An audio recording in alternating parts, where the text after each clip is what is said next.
감사합니다. 지난주에 우리가 마태복음 24장 끝났죠. 예수님이 이제 마지막 종말에 관해서 말씀을 하셨습니다. 종말을 말씀하시면서 노아의 때와 같고 롯의 때와 같다. 예루살렘이 멸망할 때의 상황과 마지막 주님 오실 때는 똑같은 상황이 펼쳐진다. 그러니까 그때를 우리가 잘 이해를 하면 된다. 노아의 심판은 말 그대로 온 세상을 물로 심판한 역사잖아요. 롯의 역사는 불로 심판한 역사잖아요. 예루살렘이 멸망한 것이 예수님 오신 이후에 새로운 역사의 전환점이 되었잖아요. 성전이 없어지고 이제 예수님이 성전이 되셨어요. 그래서 더 이상 건물 성전이 필요 없는 시대가 되었죠. 지금은 이제 건물 성전이 없잖아요. 예루살렘에 거기 제3성전이 세워져야 된다라고 막 강조하는 사람들이 있는데 성전은 필요 없습니다. 예수님이 성전이 되셨고 예수님이 대제사장이 되셨는데 그 성전을 세우면 대제사장이 있어야 되잖아요.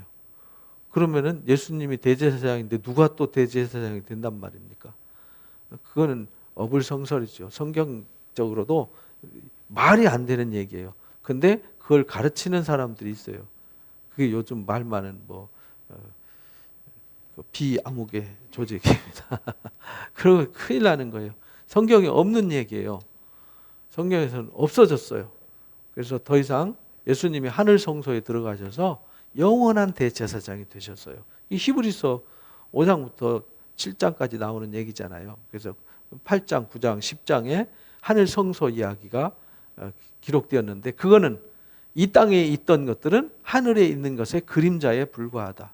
이제 실제 예수님이 오셨으니까 그림자는 없어진 것이죠. 그래서 예수님이 마지막 종말 설교를 하시면서 가르쳐 주신 것이 이 세 가지를 주의해라. 그래서 둘이 맷돌 갈다가 하나는 데려감을 당하고 하나는 버려둠을 당하게 되는 거다. 그리고 그때에 거짓 선지자들이 많이 나타나는 거다. 그래서 요즘 거짓 선지자들이 많잖아요. 거짓 선지자는 어디 안에 있느냐? 정통 안에 거짓 선지자가 있다. 이단들은 아예 수에 칠 가치도 없어요. 근데 예수님 당시에 거짓 선지자들이 누구였냐면 바리새인들이고 사두개인들이었잖아요. 그들이 유대교 중심부 아니에요? 그래서 그들의 잘못된 가르침을 막 23장에서 막 책망하셨단 말이죠. 그래서 거짓 선지자들과 불법이 성행함으로 사랑이 식어지게 될 거다. 그러니까 너희는 조심해야 된다.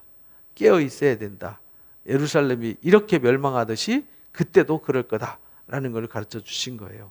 그러면서 25장 넘어오시면서 가르쳐 주신 것이 뭐냐면 세 가지 비유예요. 이 세 가지 비유가 십자가 지시기 전 마지막 비유입니다. 요거 가르쳐 주시고 26장에서 최후의 만찬 하시잖아요. 그래서 나를 기념하라 하면서 요한복음에는 생명의 떡, 생명의 음료에 대해서 내 살 먹으라, 내 피를 마시라 아주 직접적으로 가르쳐 주셨는데 마태복음에는 그렇게 가르쳐 주시지 않았죠. 그래서 이 최후의 만찬하고 십자가에 못 박히시기 직전에 마지막 가르쳐준 마지막 비유가 세 가지 비유입니다. 이게 중요하니까 마지막에 가르쳐 주신 거죠. 뭐든지 우리가 마지막 유언할 때는 별로 중요하지 않은 시시껄렁한 얘기 안 해요. 그렇죠? 가장 중요하고 가치 있다고 생각하는 것 강조하는 거죠. 이 세 가지 비유가 뭐냐면 열처녀의 비유와 달란트의 비유와 양과 염소의 비유예요. 세 가지 비유인데 여기 이제 첫 번째 비유에 보면 그때 천국은 이랬잖아요. 천국은 마치 등을 들고 신랑을 맞으러 나간 열처녀 같은 것이 천국이다. 아니 천국하고 열처녀하고 뭔 상관이 있어요. 그죠? 어떤 의미냐면 천국이 이루어지는 과정, 하나님의 나라에 들어가는 과정이 열처녀와 같다. 근데 열처녀가 어떤 처녀냐면 신랑을 맞으러 간 열처녀. 그러면 신랑이 열처녀하고 결혼하나요? 여기 열처녀는 누구를 말하냐면 결혼식의 들러리들을 말하는 거예요.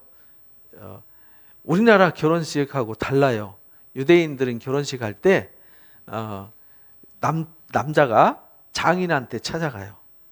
그리고 장인하고 합의를 해요. 무슨 합의를 하냐면 결혼 지참금 합의를 해요. 결혼 지참금은 뭐냐면 딸이 남편이 전쟁에 나가서 죽거나 홀로 되잖아요. 과부가 되잖아요.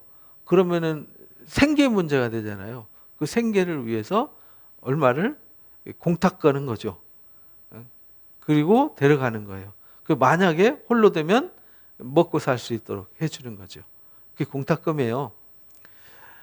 그렇게 하는데 그 합의를 하다 보면 이게 길어져요. 합의가 얼른 끝날, 부자고 뭐 능력 있으면 얼른 끝내겠죠. 몽땅 주면 되니까. 근데 대부분 이제 좀 시간이 길어졌어요. 그때에 이제 신부 집에 갔다가 이제 신부를 데리고 어디로 가냐면 신랑 집으로 갑니다. 신랑 집으로 들어가서 이제 횃불 춤을 추면서 가서 신랑 집으로 들어가 문 콱 닫으면 끝나는데, 이 열처녀는 어디에 등장하냐면 신부와 함께 가요. 신부를 모시고 신랑 집으로 가서 같이 이 신부와 함께 이제 축하해주고 축제하는 잔치에 참여하는 사람들이 누구냐면 열처녀예요. 근데 신랑이 합의하고 나올 때까지 기다려야 돼요. 근데 기다려야 되는데 언제 나올지 몰라. 때와 시기를 모르는 거죠. 정해지지 않아요. 그래서 이제 밤에 신랑 집으로 가니까 등과 기름을 준비하고 가는 겁니다. 그래서 그중 5은 미련하고 5은 슬기가 있었어요. 미련한 자는 등을 가지되 기름을 가지지 않았어요. 등을 가진다는 말은 등잔에 이제 예비 기름이 없는 거죠. 고기 있는 거 말라버리면 다 태우면 끝. 근데 이 횃불 춤을 추면서 신랑 집으로 들어가야 되는데 이 기름이 떨어져 불이 없는 사람은 못 들어가요. 그래서 슬기로운 자들은 혹시 늦을 수도 있다. 그러니까 항상 뭐 하고 있어요? 기름을 준비해요. 넉넉하게 준비해가지고 꺼지면 기름을 부어서 채우면 돼요. 그래서 신랑 집에까지, 신부 기다리는 시간까지, 신랑 집에 가는 그 가서까지 쓸 수 있도록 기름을 넉넉하게 준비하는 사람이 슬기 있는 자예요. 슬기 있는 자들은 그릇에 기름을 담아가지고 함께 가져갔어요. 신랑이 더디옴으로 다 졸면 자요. 기다리다가 너무 지루하잖아요. 아무리 기다려도 안 와요. 그러니까 지루하면 자죠. 이 지루해요. 신앙이라는 거는 주님이 다시 오시는 것을 이제 비유로 가르쳐 주신 거거든요. 주님이 다시 오시는 그 기간은 길어요. 그래서 사람들이 지루하니까 졸아요. 잠드는 거죠. 이 모습을 보여주는, 이것이 천국이다. 천국이 이루어지는 과정이 이렇고 주님 오시는 과정이 이렇다라는 걸 가르쳐 주시는 거예요. 밤중에 소리가 나되 보라 신랑이로다 맞으러 나오라. 여기 이제 주님 다시 오심이죠. 그죠? 근데 이 처녀들이 일어나 등을 준비하는데 미련한 자들은 슬기 있는 자들한테 얘기합니다. 우리 등불이 꺼져가니 너희 기름 좀 구워달라, 나눠달라, 이렇게 부탁을 하는 거죠. 그냥 늦게 나와서 졸며 자다 보니까 기름이 다 타버렸어요. 불이 꺼지는 거죠. 근데 큰일 났다, 빨리 기름 좀 구워줘라 이러니까 슬기 있는 자들이 대답합니다. 우리가 너희의 쓰기에 부족할까 한다. 우리도 이거 부족해. 지금 이제 막 꺼져가니까 기름 채웠어요. 가는 과정에 채워야 되잖아요. 신랑 집에 들어가서 또 써야 되잖아요. 차라리 파는 자한테 가서 너희 쓸 것을 사라 하고 안 줬어요. 그들이 사러 간 사이에 신랑이 오니까 준비하였던 이 슬기로운 5 처녀들은요 함께 혼인잔치에 들어가고 문은 닫혔어요. 신랑 집에 갔어요. 신랑 집에 이들은 맞이해서 갔는데 미련한 5 처녀들은 기름 구하러 간 사이에 신랑 집에 도착해서 문이 닫혔어요. 이 유대교인들 결혼 풍습에 신랑 잔치에 들어가서 문 닫히면 절대 열어주지 않아요. 그래서 이 혼인잔치의 당시의 풍습을 가지고 주님 다시 오심과 하나님의 나라가 어떻게 이루어지는지를 가르쳐 주신 거예요. 그러니까 이 첫 번째에서 가르쳐 주신 것이 뭐냐면 여기 후에 남은 처녀들이 와서 이르되 주여 주여 우리에게 열어주소서. 대답하여 이르되 진실로 너희한테 이른다 너희를 알지 못하노라 하였느니라. 그러니까 우리가 이 세상 하나님의 나라를 바라보면서 해야 될 일이 뭐냐면 준비하는 일이에요. 근데 준비하는데 뭘 준비해야 되냐? 등과 기름을 준비해. 등은 뭐냐면 우리가 신랑을 맞이하고 신랑이 올 때 볼 수 있는 거잖아요. 그래서 이제 말씀으로, 말씀의 등불이 꺼져 있으면 안 돼요. 기도의 등불이 꺼져 있으면 안 되는 거죠. 그래서 말씀과 기도가 없으면요, 총명이 흐려져서 눈이 가려지고 귀가 막히고 마음이 굳어져서 주님이 와도 안 보여요. 못 봐요. 그래서 하나님 나라 절대 들어갈 수 없어요. 등이 있어야 돼요. 불이 있어야 되는 거죠. 그 기름이 뭐냐면 말씀의 성령의 기름이에요. 그러니까 우리 속에요. 우리가 신앙을 하는데 내가 주님 나라에 이르는 것은요, 내 힘으로 안 돼요. 하나님이 주시는 하나님의 힘으로 되는 거죠. 믿음은 그래서 하나님 주시는 뭐죠?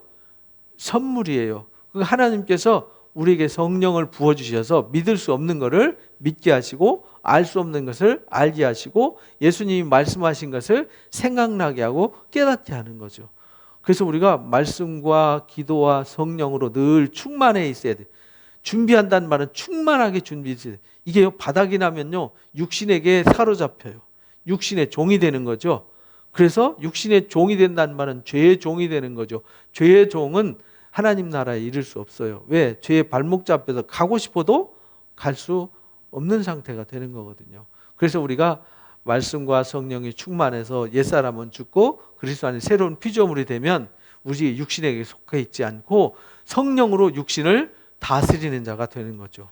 그래서 육신의 소욕을 쫓는 자가 아니라 성령의 소욕을 쫓는 자가 되는 거죠. 그래서 성령으로 육신을 다스리니까 우리가 하나님의 나라에 넉넉히 이룰 수 있고 주님이 오실 때 맞이할 수 있는 거죠. 그때 가서 막 기도해가지고 그때 가서 막 성경 읽고 그때 가서 어디 성경 배우고 그때 가서 어디 하나님 뭐 성령 부어주십시오, 기름 부어주십시오 할 시간적 여유가 없다는 겁니다. 하나님이 지금 우리에게 넉넉한 시간을 주셨어요.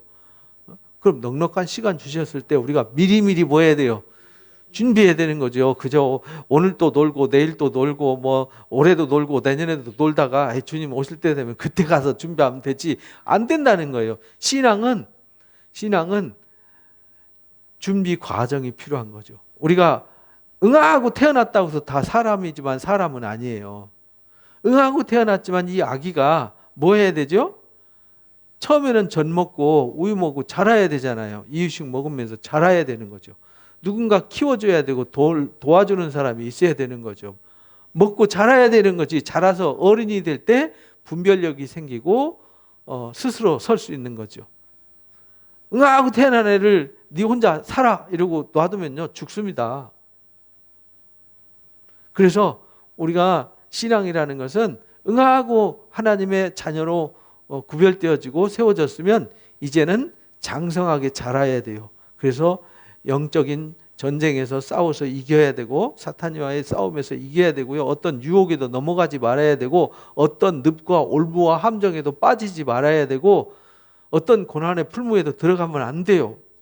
평탄한 길을 이미 말씀으로 뭐 해놓으셨어요? 예비해 놓으셨어요. 그 길을 믿음으로 가면 되잖아요. 근데 준비가 안 된 사람은 길도 안 보여요. 마음이 굳어져 가지고요. 마음이 원망과 불평과 미움과 증오와 염려와 근심과 악한 생각과 막 이런 것들로 꽉 채워져 가지고 아무것도 안 보여요. 그 주님의 음성도 안 들려요. 주님이 오셨다고 해도 안 들려요. 안 보여요. 안 느껴져요. 감동이 없는 거죠. 그래서 말세에는 우리가 11장에서 배웠잖아요. 말세 때에는 아이들이 장터에서 피를 불어도 춤추지 않고 장례식 애곡을 해도 같이 가슴을 치지 않아요. 이 감동이 없는 거죠. 그래서 우리가 이 매일매일 우리는 성령 충만해서 늘 성령의 감동이 살아있어야 돼요. 그래야 악에 빠지지 않습니다. 악에 빠지지 않아요. 우리가요 말씀과 기도로 충만해 있으면요 누가 말 한마디 실수한 거, 어떤 실수한 상황 하나 때문에 넘어지지 않아요. 넉넉히 용납할 수 있어요. 용서할 수 있죠. 사랑할 수 있어요. 축복할 수 있죠. 원망하지 않고 감사하죠. 이렇게 되는 겁니다. 그래서 열처녀처럼 준비해라. 준비하면 우리가 하나님의 나라에 슬기로운 다섯 처녀처럼 춤추면서 가는 거다. 신앙은 춤추면서 기쁨으로 가는 거지 고난으로 울면서 징징거리면서 가는 나라는 하나님의 나라가 아닙니다. 생각해 보세요. 신랑을 기다리는데 설레는 마음으로 기다리지 신랑을 기다리는데 꼭 신랑 이거 기다려야 돼? 이러면서 기다리는 사람이 어디 있냐고요. 갈 때 막 기뻐갖고 막 춤추면서 찬송하면서 막 신나게 가는 게 이게 신앙이지, 신앙은 죽을 것 같이 신앙하는 거는 신앙이 아니에요. 잘못된 거예요. 고난이라는 거는 왜 있죠? 생각해 보세요. 고난이 왜 있을까를 생각해 보세요. 너희가 나를 따르려거든 자기를 부인하고 자기 십자가를 져라. 그게 고난이잖아요. 왜 자기를 부인해야 되죠? 자기 고집이 세니까 부인해야 되는 거예요. 그럼 자기를 부인해서 자기가 죽어버렸어요. 그러면은 그 고난 안 받아도 되는 거잖아요. 그렇죠? 우리가 환난을 왜 당하고 고난을 왜 당하느냐? 쓸데없는 고집과 자기 생각과 편견과 어둠에 사로잡혀서 그것을 벗겨내려고, 그것으로부터 떠나려고, 그것으로부터 도망가려고 막 발버둥치는 아픔이 있는 거잖아요. 그게 고난이에요. 외부로부터 오는 핍박은요, 오히려 나를 강하게 해요. 오늘 새벽 예배 말씀 드렸던 거잖아요. 외부로부터 뭐 발람이 저주 안 돼요. 하나님이 저주를 뭘로 바꿔주세요? 저주 못하게 하시잖아요. 축복으로 바꿔주신단 말이에요. 근데 내 마음으로부터 오는 부패는요, 못 막아요. 하나님도 못 막아요. 그래서 준비하라는 거예요. 준비해서 어떤 상황도 감사하면요, 마귀가 할 일이 없어져요. 어떤 상황도 용납하고 사랑하면요, 마귀가 할 일이 없어져요. 왜? 마귀는 원망으로 일하고, 비방으로 일하고, 판단으로 일하고, 정죄로 일하고, 미움으로 일하고, 증오로 일하고, 시기로 일하고, 막 이런 걸로 일하는데 그런 게 없잖아요. 마귀가 삐집고 들어올 틈이 없어진 거죠. 내 마음속에 미움이 있으면 이렇게 사단의 통로란 말이죠. 내가 남을 시기하면 시기가 사단이가 들어오는 통로라는 거죠. 상대방을 불신하면 불신이라는 그걸 통해서 사탄이가 마음대로 들락거리잖아요. 그래서 내 마음을 황폐하게 하고 내 삶을 파괴하는 거죠. 근데 그것 때문에 아프잖아요. 힘들잖아요. 그래서 그거를 빼달라고, 이 가시 빼달라고, 이거 올무좀 벗겨달라고, 이 늪에서 나를 건져달라고 막 부르짖어 기도하잖아요. 그런데 내가 그것이 없다 그러면, 내가 성령이 충만해서 감사가 있고 즐거움이 있고 기쁨이 있고 내 마음에 사랑이 있고 용납이 있고 여유가 있으면요, 신나는 거죠. 신나서 기쁨으로 춤추면서 하나님 나라 가는 것이지, 우리가 잘못된 신앙으로 예수 믿으면 힘든 거다, 고난스러운 거다, 그거 잘못 이해를 한 겁니다. 오히려 잘 믿으면요, 고난 없습니다. 생각해 보세요. 여호수아가요, 가나안 땅 들어가 가지고 여리고성 함락시킬 때는요, 평탄했잖아요. 돌라 할 때 돌고, 7바퀴 돌라면 돌고요. 그랬더니 그냥 무너졌잖아요. 근데 아이성 하나 칠 때는요, 사고 치니까, 죄 지으니까 36명이나 죽잖아요. 쫓겨나고. 왜 고난당했냐? 죄 져갖고 고난당한 겁니다. 그 다음부터는 그들이 순종하고 말씀을 순종했더니 일사천리로 12지파 땅 정복하는 거 완성하고, 여호수아서 11장 15절에 모든 정복전쟁이 끝났다라고 말하잖아요. 그래서 우리가 준비되면 고난도 없어지는 거다.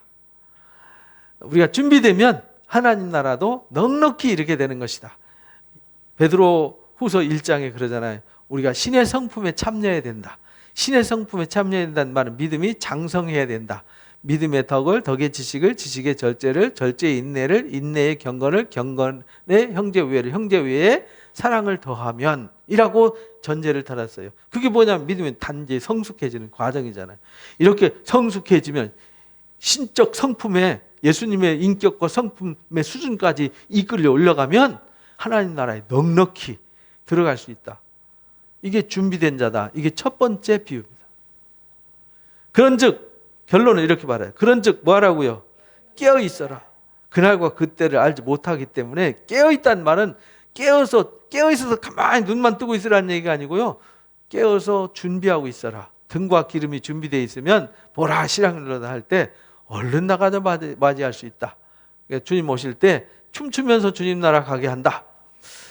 또 어떤 사람이 14절부터 이제 두 번째 이제 비유를 가르쳐 주셨어요. 어떤 사람이 타국에 가는데 그 종들을 불러 자기 소유를 맡긴 것 같다. 각각 그 재능을 따라서 한 사람에게는 금 5달란트를, 한 사람에게는 2달란트를, 한 사람에게는 1달란트를 주고 떠났더라. 이 고대 시대에는요, 이 로마가 전 세계를 지배했잖아요. 그러다 보니까 로마의 유력한 사람들이 어느 지역 가면 그 땅이나 그 지역을 통째로 소유를 했어요. 그리고 그 소유를 했는데 거기서 살지는 않잖아요. 그러면은 각자 이렇게 봐가지고 사람 수준을 보고 그 사람 수준에 맞도록 맡겨. 야, 너는 이쪽 맡아서 네가 농사 짓고 여기서 얻는 소득 몇 % 너 먹고 나머지 나한테 바쳐. 이렇게 맡겼단 말이죠. 그러니까 이 주인이 사람 보고 이 사람은 비리비리하고 막 힘도 없고 실력도 없으면은 조금 맡겨주고, 왜? 그 사람 능력만큼 맡겨주는 거죠. 어떤 사람은 아주 총명하고 실력도 있고 능력도 있고 막 몸도 건장하고 그러니까 너는 건강하고 힘도 많고 하니까 너는 이만큼 해. 맡겨줬다는 거죠. 맡겨주고 떠났다는 거예요. 맡겨주고 떠났더니 이제 맡겨준 대로 5달란트 받은 자는요 바로 갔어요. 바로 가가지고 그것을 뭐 했죠? 장사를 했어요. 그래가지고 얼마를 남겼어요? 5달란트를 남겼어요. 이 달란트라는 말은 무게로 치면은 금 1달란트가 34kg예요. 굉장히 많은 양이거든요. 5달란트를 남겼어요. 그리고 2달란트 받은 자도요, 똑같이 바로 가가지고 장사를 해가지고 2달란트를 남겼어요. 근데 1달란트 받은 자는요, 가서 땅을 파고 그 주인의 돈을 뭐 했어요? 감춰둬 버렸어요. 투자를 안 한 거죠. 투자를 해야 되잖아요. 우리가 새해 첫 주 예배 드릴 때 투자해야 된다. 시간과 우리 열정을 투자해야 거둔다 그랬잖아요. 이제 이 말씀을 가지고 한 거예요. 그러니까 우리가 하나님이 각자 얼마씩 주셨어요. 각자 역량에 맞도록. 각자 역량에 맞도록 사명을 주셨단 말이죠. 그러면은 그 사명을 투자를 해야 되잖아요. 시간과 열정은 뭐 돈 들어가요? 시간과 열정을 쏟는 것은 내가 해야 될 일은 해야 되는 거죠. 그렇잖아요. 가족 간에도 부부 간에 부모 자식 간에 사랑하는 것도 가만히 있는데 사랑되는 건 아니잖아요. 똑같이 사는데 누구는 행복하게 살고 똑같이 사는데 누구는 불행하고 이혼하고 막 이러잖아요. 근데 사랑하는 사람들은 어떻게 사랑하냐? 나의 시간과 에너지를 투자하는 거죠. 나의 재능을 투자하고 내 재물을 투자해서 그 사람들의 마음을 사잖아요.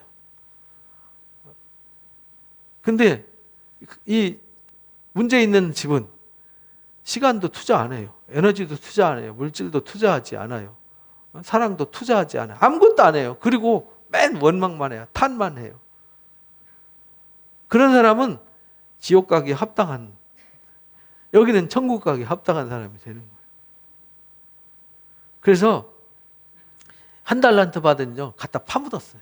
왜냐면 주인은 무서운 사람이라서, 아주 악랄한 사람이라서 맡겼다가 조금이라도 손해보면 물어내라고 할 것 같으니까 있는 거 하나라도 놔뒀다가 달라고 하면 줄 거라고. 그렇잖아요. 오늘날 나한테 뭐 맡겼어요. 내가 투자해서 내가 손해보면 안 되니까 나 혼자 이기적으로 살아야지. 이런 거거든요. 나만 생각하고.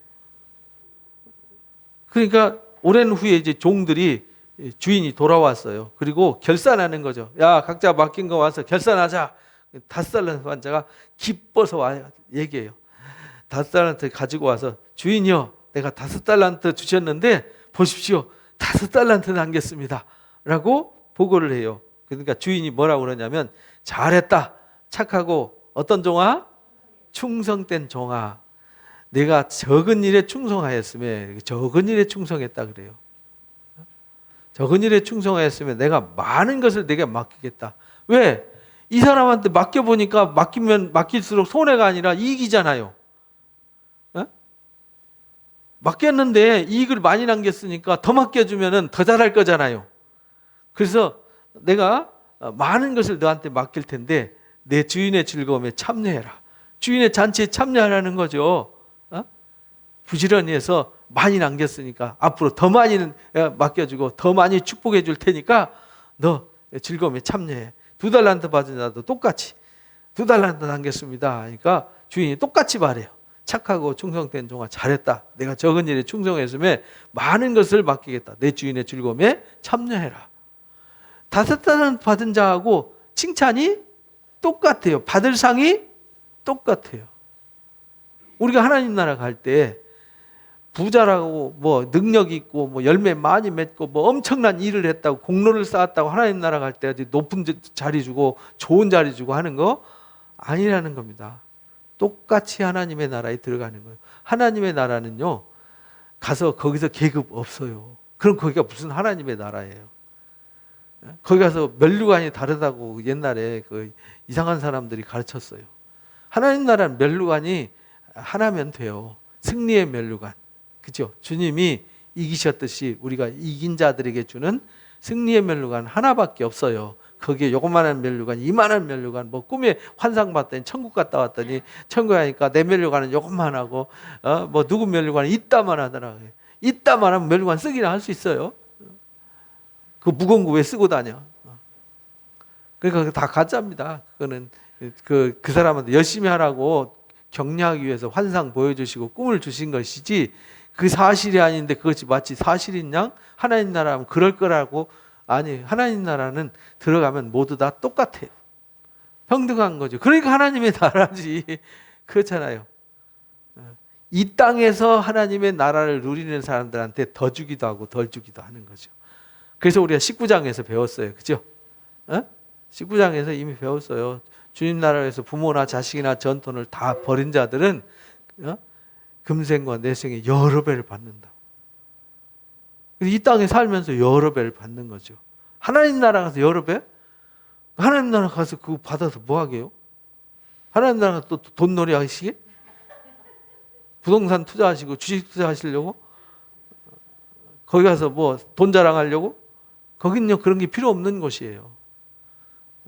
오해를 하는 것이죠. 하나님 나라는 누구든지 나한테 주신 삶이 중요한 거예요. 나에게 어떤 삶을 주셨든지 누구를 맡겨주셨든지 내 삶에 충성하고 헌신하는 것이 중요한 거죠. 그래서 나를 하나님 앞에 가치 있는 사람으로 드리는 거예요. 나를 하나님의 값을 주고 샀으니까 하나님이 나한테 값을 주고 집으로 샀으니까 나의 가치를 하나님 앞에 드려야 되는 거잖아요. 이 가치를 드리는 게 워십이란 말이에요. 예배란 말이죠. 예배라는 건 뭐냐? 나의 삶의 가치를 하나님 앞에 드리는 거지. 어떤 예배 찬송 부르고 뭐 예배 시간에 예배했다고 하나님 예배 받는 게 아니에요. 나의 삶의 가치를 하나님 앞에 드려야 이게 진짜 예배라고요. 그럼 나를 가치 있게 만들어야 되잖아요. 내 가정을 가치 있게 만들어야 되잖아요. 왜? 내 가정은 나한테 맡겨준 거잖아요.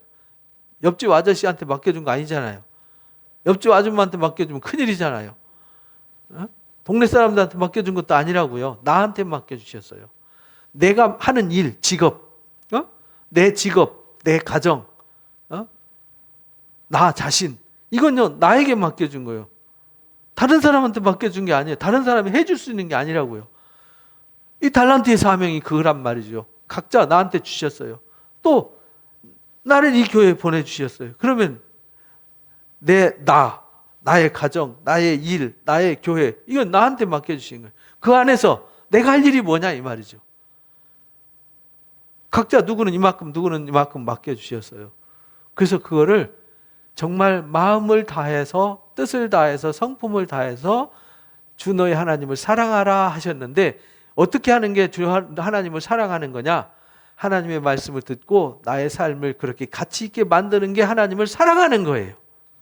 하나님을 사랑하는 것이 하나님 사랑합니다, 사랑합니다 해서 사랑하는 것이 아니라는 겁니다. 하나님이 나에게 사랑을 쏟았으니까 나의 가치를 하나님 앞에 올려드리는 게 하나님을 사랑하는 거예요. 그래서 요한복음 14장에서 우리 배웠잖아요. 나의 계명을 지키는 자가 나를 사랑하는 자다. 요한일서 2장에도 나오잖아요. 계명을 지키는 자가 주님을 사랑하는 자예요. 한 달란트 받은 자는 와서 이르되 주인이여 당신은 굳은 사람이라서, 무서운 사람이라는 거죠. 심지 않은 데서 거두고 해치지 않은 데서 모으는 아주 못된 사람인 줄 알았기 때문에 두려워서 당신의 달란트를 땅에 감췄습니다. 왜? 손해보면은 날 또 잡아서 감옥에 집어넣고 나를 힘들게 할까 봐서 감춰놨습니다. 보소서 당신의 것 가지고 왔습니다. 잘했지요, 이 말이에요. 이걸 갖고 와서 자랑스럽게 얘기해요. 그러니까 주인이 뭐라고 그러냐면 이 악하고 게으른 종아, 이렇게 말해요. 착하고 충성된 종과는 반대로 악하고 게으른 종아, 너한테 생명 주셨고 너한테 모든 것을 투자했고 내가 너에게 혜택을 주었는데 너는 아무것도 안 하고 너 혼자 딸랑, 네 사랑하는 가족도 돌보지 않고 네 자신도 돌보지 않고 네 이웃도 돌보지 않고 너한테 맡겨진 사명도 전혀 돌보지도 않고 그저 너 혼자 신앙 저 일주일에 기도 10시간 했습니다. 저 성경 1년에 2독 3독 했습니다. 성경 10독 했습니다. 제가 성경 필사를 몇 번 했습니다. 너 혼자? 너 혼자? 이게 한 달란트란 말이죠. 내가 나 혼자만 열심히 하면은 하나님 알아서 내 자식 구원해 주시고 뭐 내가 하는 일 알아서 하나님 다 하실 거라고 생각하는 잘못된 신앙이 문제라는 겁니다. 내가 할 일은 내가 해야지요. 하나님이 나를 위해서, 하나님이 내 종입니까? 이걸 깨달아야 되는 거죠. 그래서 달란트는요, 마지막에 두 번째 우리가 가르쳐 주신 것은, 첫 번째는 준비라면 두 번째는 너한테 맡겨진 사명에 충실해야 돼. 이렇게. 사명에 충실해야 돼. 그건 얼마를 맡겨줬든지 그건 중요한 게 아니야. 내 형편과 처지가 어떠냐, 그거 중요한 게 아니야. 내가 어떤 형편과 처지에 있고 어떤 상황에 있든지 내 삶에 최선을 다해. 그게 너를 아름답게 가꾸어서 너의 가치를 하나님 앞에 드려. 이게 진짜 영적 예배야. 이렇게 가르쳐주죠. 그러면 내가 마땅히 내 돈을 치료하는 자들에게나 맡겼거나 맡겼다가 돌아와서 이자라도 받게 해야 될 거 아니냐 이 말이죠. 네가 못하면 남이라도 하게 할 거 아니냐. 근데 여러분 보세요. 남도 못하게 하잖아요. 남도 못하게 하면서 나도 안 하고, 나도 안 하면서 남 하면은 시기하고 질투하고 이런 게 많잖아요. 그러면 안 된다는 거예요. 차라리 네가 못하면 남 보고 하라고 하든지, 남이 하도록 허용을 해주든지, 그럼 이자라도 받을 거 아니냐. 너도 안 하면서 남도 못하게 하면 이건 악한 거 아니냐 이런 말이죠. 그래서요, 우리 삶이 얼마나 하나님이 나를 사랑하시는지를 아시겠죠. 하나님은 나를 위해서 일하세요. 나를 위해서 모든 것을 맡겨주시고 은혜를 주시고 복을 주시고 평강을 주시면서 일할 수 있도록 만들어주시는 거죠. 그게 한 달란트를 빼앗아서 누구한테 주라고요? 5달란트 남긴 그 사람한테 줘라. 왜? 그 사람한테 맡기면 더 가치 있게 만드니까. 이게 하나님의 나라다. 그래서 무릇 있는 자는 받아서 어떻게 돼요? 풍족하게 되고, 없는 자는 그 있는 것까지도 빼앗기는 것이 천국이다. 그러니까 우리가요, 하나님의 나라는요, 나 자신을 가치 있게 만들고 내 가정을 가치 있게 만들고 내 교회와 내 일터를 가치 있게 만들어서 내게 맡겨진 일을 열심히 잘하는 거. 그러니까 우리가요, 어떤 사람이 물었어요. 제가 직장 일이 너무 바빠가지고요, 제가 기도할 시간도 많지 않고 성경 읽을 시간도 많지 않아서 큰일이에요. 그래서 직장을 관둬야 될까 봐요. 아니야, 직장을 왜 관둬? 그것도 너한테 맡겨진 일이야. 너가 기도하면서 그 일을 해야지. 그렇지 않습니까? 그리고 일하고 남는 시간에 어떻게든 말씀을 들으려고 하고 말씀으로 살려고 애쓰는 그 마음을 하나님 받으시는 거야. 너보고 성경에 1년에 10독 해야 하나님 나라 간다. 그런 거 아니지 않냐? 1년에 성경 1독 안 하면 하나님 나라 못 갑니까? 중요한 건요, 2년에 1독하고 10년에 1독 하더라도 정말 마음으로 내가 성경을 읽으려고 하고 알려고 하고 배우려고 하는 자세가 중요한 것이지, 10번 20번 읽더라도 자세가 안 돼 있으면 하나님과 상관없다는 거예요. 그래서 있는 자는 받아서 풍성하게 돼요. 그 말은 하나님의 은혜를 깨달아서 그 깨달음을 얻는 사람은요, 더 감사가 풍성해지고 더 삶이 풍성해지는 거예요. 근데 마음에 불평과 불만과 원망과 악으로 찌들어 있는 사람은 하나님 주신 복조차도 다 뺏겨 버리는 거예요. 그렇잖아요. 원망하고 불평하는 사람 속에 하나님의 은혜가 머무를 수 있는 방법이 없어요. 그 감사할 일이 다 떠나버리는 거죠. 하나님 주신 것이 다 소멸되어 버리는 거죠. 그러니까 하나님 그 사람한테 줘봤자 손해니까 안 주시는 거예요. 그래서 있는 자는 받아서 더 풍성하게 되지만 없는 자는 그 있는 것 뺏어서 더 감사하는 자한테 더 얹어주신다는 거예요. 그러니까 우리는 손해보는 삶을 살지 마시기 바랍니다. 이게 주님 나라 가려면은 손해보는 삶을 살아가는 사람은 주님 나라 못 간다. 이렇게 가르쳐 주신 거예요. 어떤 처지와 어떤 형편이든지 하나님은 너는 왜 가난하고 그렇게 힘들게 살았니? 이렇게 안 물어보세요. 너는 왜 이렇게 부자로 잘 살았니? 그러니까 너는 상 많이 받아라. 이렇게 하시는 분이 아니라는 거예요. 세상에서 너는 공부도 잘했고 실력도 있고 그런 거 아무 의미 없다는 겁니다. 중요한 것은 내가 어떤 처지의 상황에 있든지 정말 사명에 충실하는 삶, 나의 가치를 어떻게든 하나님 앞에 드리고자 하는 태도를 하나님이 받으시는 것이다. 이것이 두 번째 사명입니다. 그래서 이 무익한 종을 바깥 어두운 데 내쫓으라. 거기서 슬피 울며 뭘 해요? 이를 갈게 된다. 아, 그렇구나. 내가 정말 하나님 큰 은혜와 복을 잡았는데 이걸 내가 받아놓고도 안 준 게 아니잖아요. 주셨잖아요. 하나님 우리를 부르셨어요. 안 준 게 나한테 생명 주셨고 시간 주셨고 가정 주셨고 일터 주셨고 모든 환경 다 주셨잖아요. 안 준 거 있어요? 다 주셨잖아요. 올 때 빈몸으로 왔는데 옷이라도 하나 걸쳤잖아요. 안 주신 게 없어요. 다 주셨어요. 그러면은 감사해야 되는데 야, 내가 이 엄청난 걸 받고도 빼앗기고 잃어버렸구나. 그걸 깨닫고 나면은 얼마나 황당하겠냐고요. 그래서 깨닫지 못하는 자는 주님 다시 오실 때 슬피 울며 이를 갈게 되는 것이다. 인자가 자기 영광으로 모든 천사들과 함께 올 때 자기 영광 보좌에 앉게 되는데 모든 민족을 그 앞에 모이고 각각 구별하기를 양과 염소를 구별하는 것처럼 할 거다. 그게 세 번째 비유예요. 인자가 자기 영광으로 모든 천사들과 함께 오는데 영광의 보좌의 앞에 앉을 때 거기서 심판을 받게 된다. 준비한 자, 사명에 충실한 자 다 모여서 심판을 받는데 이 심판이 어떤 거라는 것을 알고 준비해라. 양은 오른편에 염소는 왼편에 두게 될 거다. 그때 임금이 오른편에 있는 자들한테 말합니다.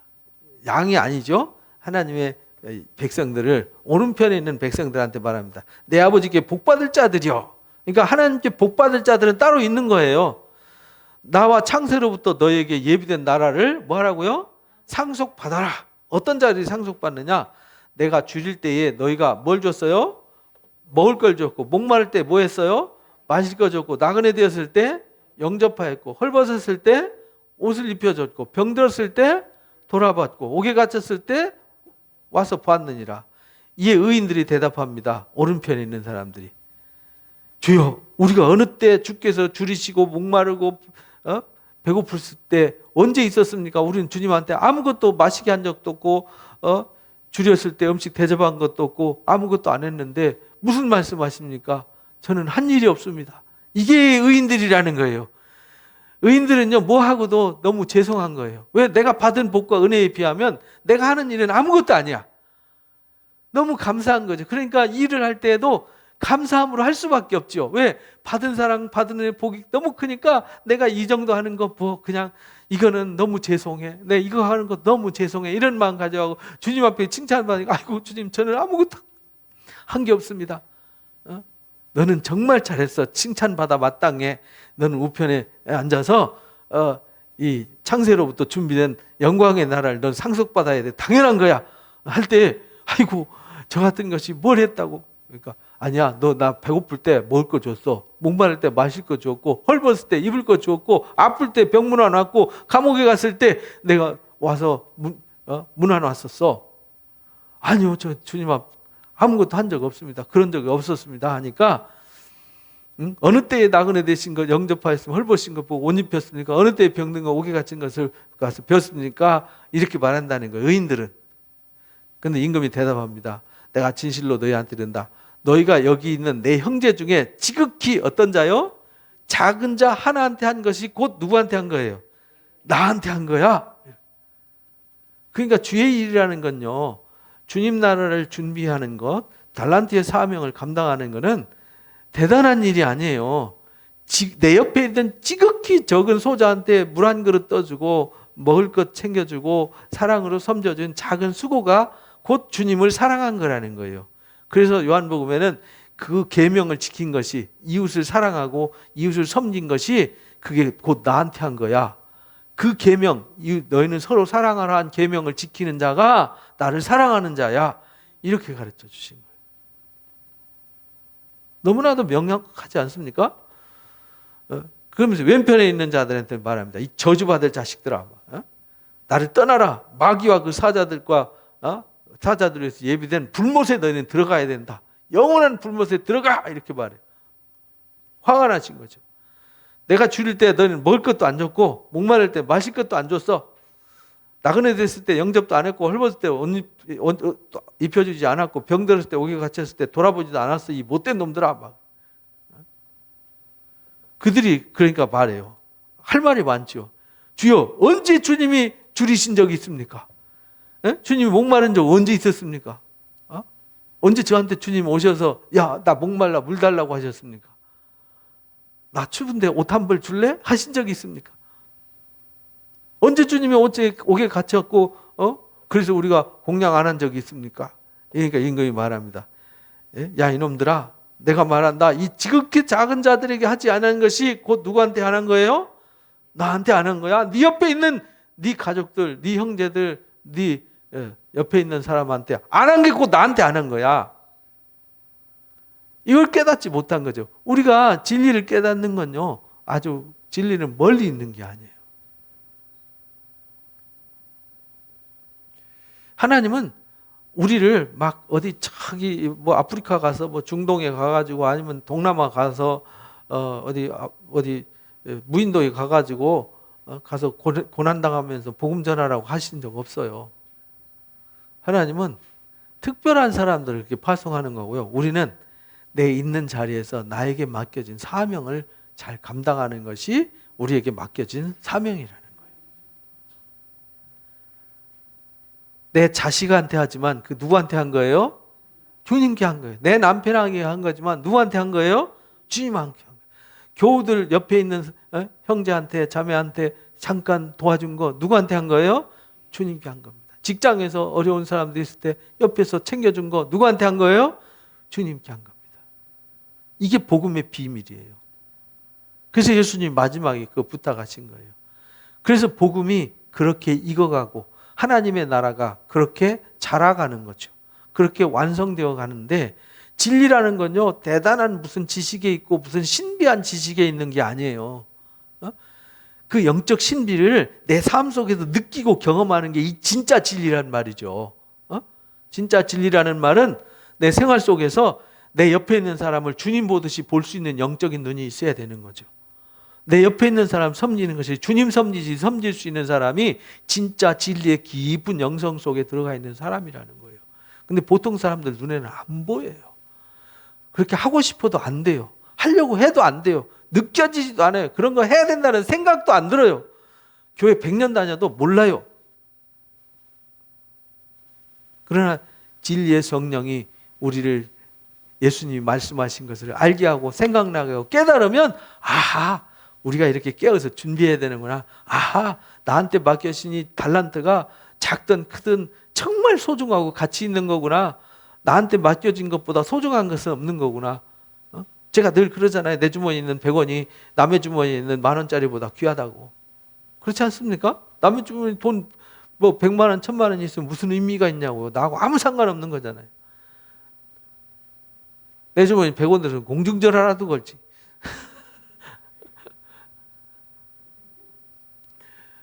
그러니까 우리가요, 나한테 있는 건 나의 삶보다 소중한 거 없어요.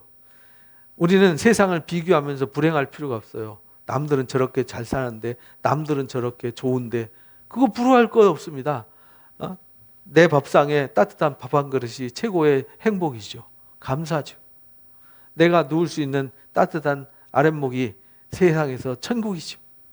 내 주님 모신 것이 천국입니다.